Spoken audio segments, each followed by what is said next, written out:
हिजो नेपाली क्रिकेट टिमले युएसएसँग अर्थात् अमेरिकासँग 4 विकेटले पराजित भयो। तर नेपाल क्रिकेट टिमले हिजोको खेल चाहिँ एकदमै राम्रो खेलेको थियो, जुन तारिफयोग्य रहेको छ। जहाँ एउटा विकेट गइसकेपछि पनि पार्टनरसिप बिल्डअप राम्रोसँग गर्यो र खेलाडीहरूले पनि राम्रो प्रदर्शन गरे। सबै खेलमा सबै खेलाडी चल्दैनन्, त्यो स्वाभाविक नै हो। तर हिजो कुशल भुर्तेल, दिपेन्द्र सिंह ऐरी, रोहित पौडेल, करण केसी राम्रो चलेका थिए र उनीहरू अर्धशतक बनाउन चुके। मैले चाहिँ करण केसीको खेल चाहिँ एकदमै निस्वार्थ लाग्यो, एकदमै के 49 मा आउट भयो उनी चाहिँ। तर 1 रन लिएर उनी 50 बनाउन सक्थे, तर उनले त्यो निस्वार्थपूर्ण हिसाबले ब्याटिङ गरे। मेरो अपेक्षा चाहिँ 1 रन लिएर 50 बनाए त्यसपछि गर्दा हुन्थ्यो भन्ने लागेको थियो, अरू सबैलाई त्यस्तै लागेको थियो होला। भीम सार्कीले पनि राम्रै खेले।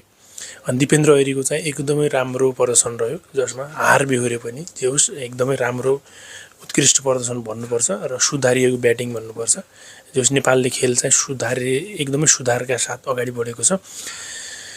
जित्नु हार्नु त खेलको नियम हो, तर अहिले नेपाललाई जितको एकदमै आवश्यकता छ। किनभने आइसिसी लिग 2 मा अङ्क तालिकाको लास्टमा छ भने अमेरिका फर्स्टमा छ, युएई नेपालभन्दा पछाडि छ।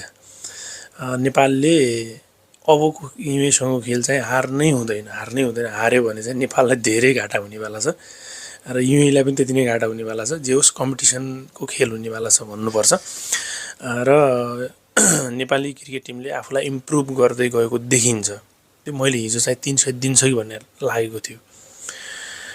बलिङतर्फ नेपालको राम्रै छ, अझै राम्रो सुधारिएको भयो भने अझै राम्रो हुन्थ्यो।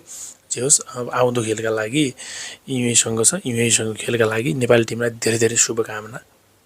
जे होस् तपाईँ हामी क्रिकेट फ्यानहरूले नेपाली क्रिकेटलाई माया गरिरहेका छौँ, अझै गरौँ। नेपाली क्रिकेटले पनि आफूलाई इम्प्रुभ गरिरहेको छ।